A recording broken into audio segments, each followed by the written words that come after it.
Welcome back, everybody. We are doing another fun episode of the Indie Reads Aloud podcast. This is my excuse to have author people read out loud to me because I am a recovering 6-year-old. I love it. Full disclosure, Right. right? Kathryn Mykel is here with us again today. She's going to be reading from another of her cozy mysteries called Quilting Calamity. Love calamity. That's great vocabulary use. Good job. Thanks. Welcome back. I'm so glad you came back. It's so fun. It's almost addicting. Well, it is for me. That's why I keep doing it. It is. It's almost for me too. Well, you've got more books, so you can keep coming back I as often as will. you'd like. I will keep coming back. I love it. For those of you who have not heard Kathryn read yet, she is also the author of the romantic historical fiction series. Remind us the name of the series again? It was a multi-author project, right? It is a multi-author project. Yeah, Runaway. It's a Runaway Bride series. Gotcha. And she writes that under the pen name of Kathryn LeBlanc. So Kathryn her full-time job is being slightly schizophrenic because she gets to be two people at the same time. Multiple personalities. She is also an avid quilter and full-time author in both cozy mystery and romance genres. Again, I'm so glad that you decided to come back and play with us again. I mean, I know that this is so much silliness, but it's really fun. It's such a hoot. I am constantly asking people to listen to me read to them, and they just keep saying no. So the fact that you just keep saying yes is like, all right, you asked for it. Well, that's what I asked for. Because, like I say, I am a recovering 6-year-old. I was that kid sitting in the front row on the carpet at the library every Sunday morning. Love it. So you can come back and read to me as often as you like. Love it. So today's selection is Quilting Calamity, which is a cozy mystery. Can you just give us, before you read, a real quick overview of what this story is, and then we'll get into the reading. Sure. This is book 2 in my Quilting Cozy Mystery series. And so what I do with my series is sort of like a home away approach. So book 1 was she was at home. We were establishing the baseline of her life and the story arc. And book 2, we sent her away. She's going on a trip. And so it's just an excuse for me to kind of mix up the locations and give me something a little exciting to think about. Sure. Every other book. So it's technically a standalone book, but there's tons of stuff in here that will kind of catch you up from book 1. So if you didn't read book 1, you could read this and you would pretty much have a really good idea of what was going on prior to this. They are meant to be read in order, but if you didn't read book 1, you'd be fine. And so what happened at the end of book 1 is she got this mysterious letter telling her that she had to take her whole neighborhood, basically mostly the women, on a cruise. So they went on a mystery cruise, and part of what she's doing on this cruise is she has to take this quilt with her that was left behind, and it's labeled Henrietta, but she doesn't know who Henrietta is, and she doesn't know where Henrietta lives. She just knows that she's going on this cruise. She's got the quilt with her, and they're going to take a little excursion to an island, and she's going to meet Henrietta, and Henrietta will later be like a pivotal person in the series. So she gets on a cruise boat where she doesn't know where she's going to end up. None of them know where they're going. Yeah. Okay, and that's a cool trick. Nobody would get me on a boat without telling me where it's going to end up. You wouldn't believe how many people say, that's so unrealistic. Well, isn't that the whole point of being a book? Well, yeah, it is storytelling after all. It is. We do kind of make things up for a living. Yeah. So about half a dozen women from the neighborhood, they all go on the cruise, and none of them know where the cruise, the travel agent, she knows where everybody's going. So, it's not like they're going willy-nilly, but it was set up, it was paid for. It was from a trusted person that they all take this vacation and go on this cruise. Well, of course, you can't go on a cozy mystery cruise and take a vacation. Well, no, because in a cozy mystery, wherever you go, there's something afoot. right? Something afoot. Exactly. Exactly. I'm So, looking forward to hearing you read. You told me earlier that you're gonna not read directly from page one. You're gonna kind of jump in a little bit. yeah, I don't know. I picked up chapter 12. Okay, The title of the chapter is Island Arrival. And perfect. I think they're gonna arrive at the island. I'm not entirely sure. Well, We're just gonna I would wait. hope, given the title, I mean, You you know, never know. me being a thing for having things congruent, that would work for me. But when you are ready, please, Kathryn, take the microphone and read aloud. Sounds great. Okay. The following morning, Alex poured herself a giant glass of orange juice as the ship's captain announced their island arrival for the early morning over the loudspeaker. Betty was her usual chipper self. Are you excited to get off this ship? You look a little green this morning. Tell you the truth, Betty, I'm not really sure I want to get off this boat with Arthur.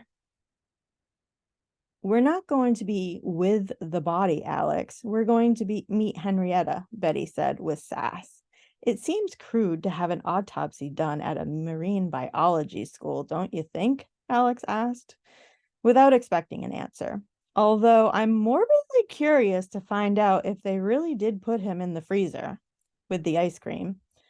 Well, we'll find out what this Henrietta quilt is all about, Betty said. Yes, there's that.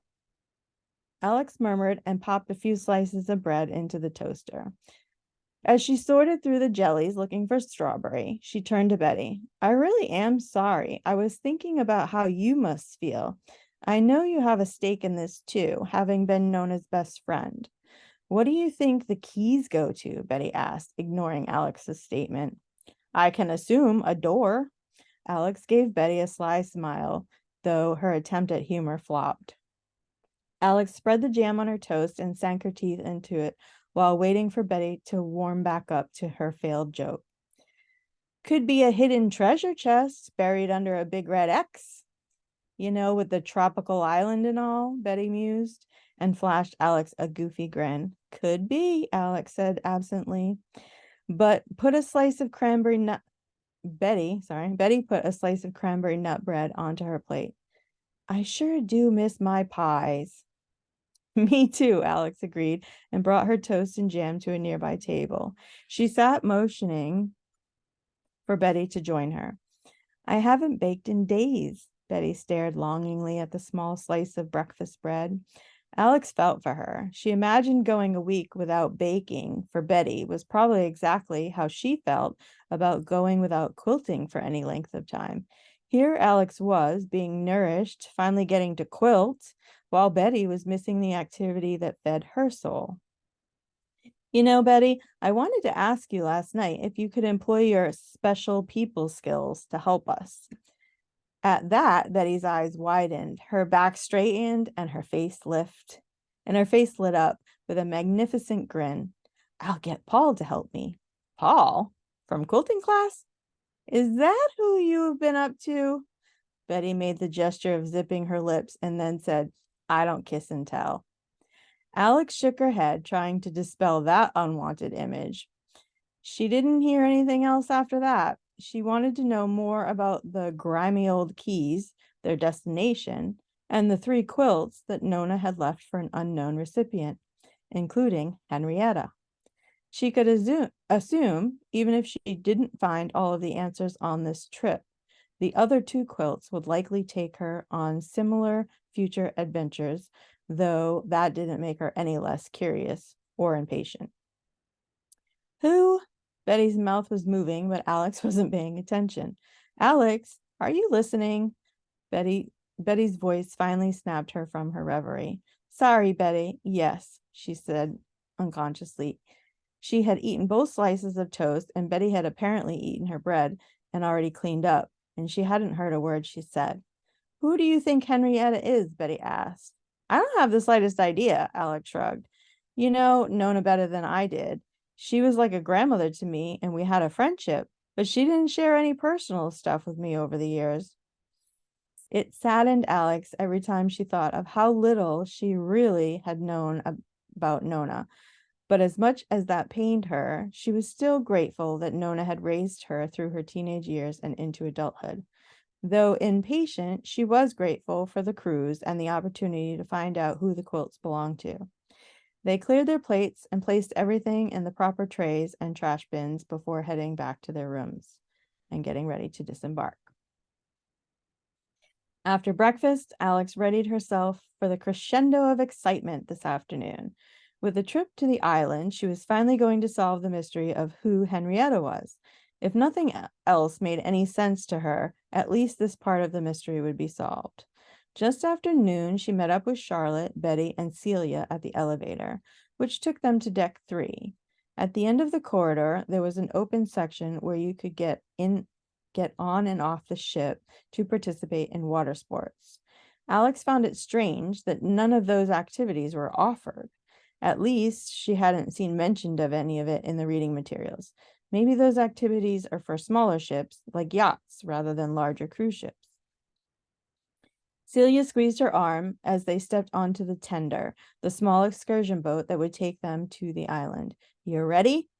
Alex leaned into Celia's squeeze. "Yes, I am, but I'm still worried about Joey. I hate having to leave him behind," Alex replied. "It's been an exhausting few months for all of us," Celia said. "For you, working on the case against Nona's murderer, you and me planning this trip, and Betty keeping the gossip mill running through it all." Charlotte said, "I hope we're in for a nice surprise." Nona had gone through all the trouble to buy the island, book the cruise, and get them on it, and Alex could only speculate that this was it, the moment of truth. Alex had the quilt, Henrietta, inside a quilted bag that Betty had insisted she use. With the bag in her left hand, she felt in the pocket for her shorts for the keys with the right hand. "Still there." "I didn't get a chance to talk to you during quilting, Alex," Charlotte said. The 3 younger women made their way to their seats. They sat next to Betty, who waited expectantly for them to join her. "What was up with Jane not showing up?" Charlotte asked. "I don't know. I was in a zone. Honestly, I hadn't even realized she wasn't there. It's not like we really need her at this point." "Did you see the addition to her wardrobe?" Betty asked. "The scarf around her neck, I mean. I wonder what she's hiding." Alex and Charlotte exchanged a Betty look. As the boat began to take off, Betty leaned closer and whispered, "They loaded the body before we got on, so we wouldn't have to be disturbed by it." Arthur's parents weren't in earshot, but Alex didn't want to risk them overhearing Betty and get upset. "Shh, Betty, please," Betty scoffed audibly. Alex peered at the unhappy couple who sat a foot apart from one another on their own bench. They might as well have been strangers on a train by the way they ignored each other. The only thing they had in common was the contempt on their faces. Alex didn't like the uncomfortable feeling that arose at the sight. This was, after all, supposed to be a fun trip. It isn't as though they planned this ill fate for their only son. The whole scenario was straight out of a television drama show. It was obvious to her that Bertie and Ernesto should be allowed to go with the body to the lab, though the excursion had been intended for the Spruce Street quilters only, except for Lucy, who decided to stay back with Pete for a date with a masseuse. But Alex couldn't reconcile the way the 2 parents were handling themselves, cold and unfeeling. Of all the cases she dealt with in her 10-year legal career, murder was the hardest on her, since she came from a small town with very little crime, cocooned in the safety of their close-knit neighborhood on Spruce Street. The sins of the city always caused her to reflect on the human condition. As they got closer to land, Madras Island, another tender, slightly bigger than the one they were on currently, passed by with marine biology students heading for the cruise ship. The whole affair reminded Alex of one of those timeshare deals where they give you a great deal and then they try to sell you something. Only in this case, according to Celia, the cruise line was providing a discount to passengers who supported the marine biology school.